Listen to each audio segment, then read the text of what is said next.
and it's lights out, and away we go. So Hamilton gets away well, as does Max Verstappen this week, but Valtteri Bottas is already ahead of him, and Daniel Ricciardo slots into fourth, and Esteban Ocon has made up places from the start as well. It's a long run down towards turn two, plenty of time to sort themselves out. Bottas is going round the outside of Lewis Hamilton, but he has to go wide, and that's the Red Bull there that goes straight on at Max Verstappen, and he's not the only one. Carlos Sainz, who was involved in a first lap accident in Mugello, has gone through the bollards and has spun round as well. It's Hamilton who leads from Bottas, Ricciardo, Verstappen. Ricciardo has made up a place behind them. Oh, and that's a mistake by Lance Stroll. He got onto the curb and Stroll is out of the race and into the barriers. And we have had incidents on the first lap here in Sochi. Max has recovered back into third place, dropped ahead of Ricciardo. Terrible opening lap for both McLarens. That is a tighter path than the drivers expect. That wall makes it extraordinarily tight. What a crunch that was. I just got hit. And he has taken a whack, hasn't he? So it's hard to tell, obviously, from that angle who it was. Maybe it's Charles Leclerc, I believe. Lewis Hamilton has a 5-second time penalty for a practice start violation.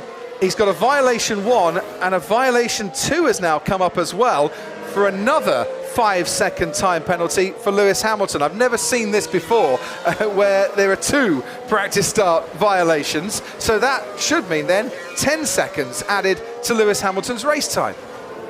Here comes Kimi Raikkonen on Nicholas Latifi. Well, they're tried, Kimi Raikkonen on Nicholas Latifi. Does he get some decent traction out of that particular corner? He's going to start going wheel to wheel now.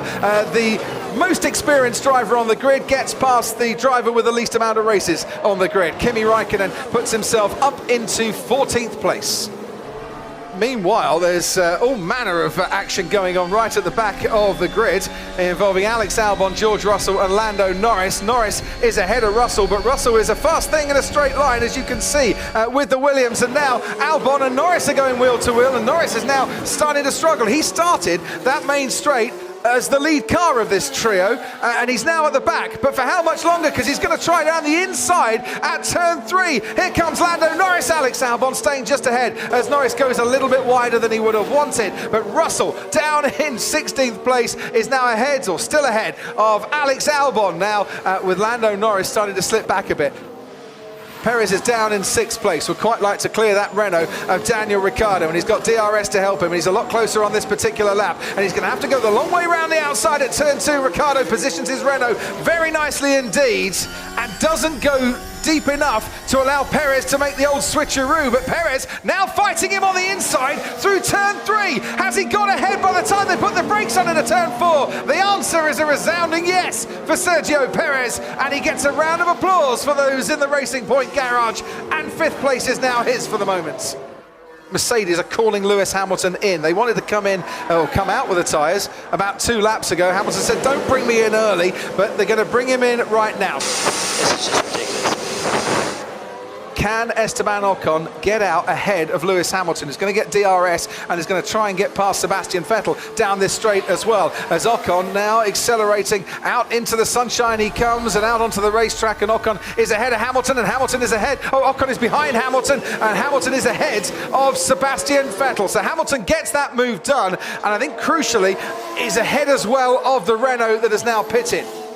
This is Albon. He's got DRS now on Giovinazzi as they head down towards turn this could be tight. 13. This could be tight. He gets squeezed a little bit, Alex Albon, towards the wall there, as Giovinazzi tries to put up a defence, but doesn't get squeezed enough for the Red Bull to stick behind that Alfa Romeo, and Alex Albon is up another place into 13th. Antonio Giovinazzi might just make a move here on the Haas, as down towards turn 2 we go. Grosjean's going to have to watch himself as round the outside goes Antonio Giovinazzi. Nice move from the Italian there. Here goes Sebastian Vettel down the inside of Romain Grosjean. They have to go wheel to wheel, and Grosjean goes off the track, and that is what they ask you to do. Well, not completely in the race director's notes, and Grosjean knew that he couldn't come back onto the track and fight that because he'd gone off and he had to go through the bollards. the little kink that is turn 1, they go, and down towards the heavy braking zone of turn 2, and there goes Alex Albon around the outside of Lando Norris. Norris breaks that a little bit later and manages to fend off Alex Albon. Now, is Albon compromised a bit to allow Pierre Gasly to come back in and through turn 3? It seems the AlphaTauri is just dropping back a touch as Albon still trying to make the move on Lando Norris. Norris is putting that McLaren in a very nice position to make that defence of 9th place, and he is thwarting the 2 cars behind him. Still, Alex Albon is trying to make his way round, and he's going to have to watch it a little bit as Alex Albon, because Gasly is absolutely chomping at the bit, as now, here goes Albon once again. Very rare you see a move going into turn 10, but on that occasion Albon tried it, didn't quite come off. You see the light flashing on the back of Norris's car. I think he deployed a lot of energy. Oh, there goes Gasly. There's Gasly to the left there as he Albon defends to the inside. Gasly's going to have a run on him on this DRS zone, Crofty. And Lando Norris is that much further ahead, so Alex Albon, after attack, now looks to defence. Couldn't make the attack, couldn't make the defence, and he's dropped down into 11th place. Here we go again then for round 2. We're on board with Pierre Gasly. Lando Norris is passed by the AlphaTauri, and Gasly makes the move into turn 2.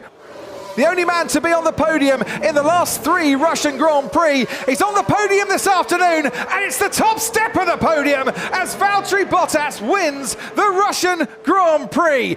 He now starts to close the gap in the championship to his teammate. Max Verstappen finishes 2nd for Red Bull, and another super drive from him. And for Lewis Hamilton, 3rd place. It's a podium, not the record equaling win that he would have hoped for when he started from pole. Bottas, Verstappen, Hamilton for the 6th time in 2020 share the top 3 places